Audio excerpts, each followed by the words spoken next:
Saudara, pasca kebakaran yang terjadi di Desa Kemili, Kecamatan Bebesen, Kabupaten Aceh Tengah pada hari Jumat pukul 5 sore yang lalu, kini bantuan logistik dari berbagai sumber terus berdatangan bagi para korban kebakaran.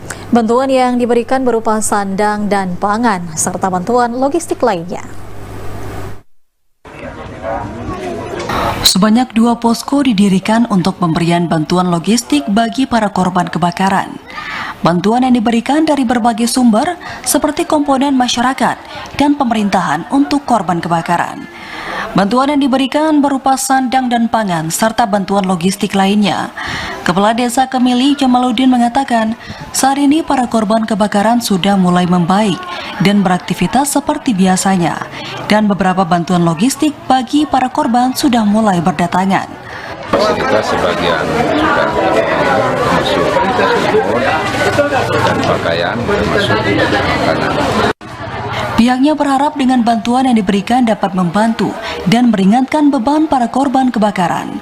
Dari Takengon, Aceh Tengah, Mutia, TVRI melaporkan.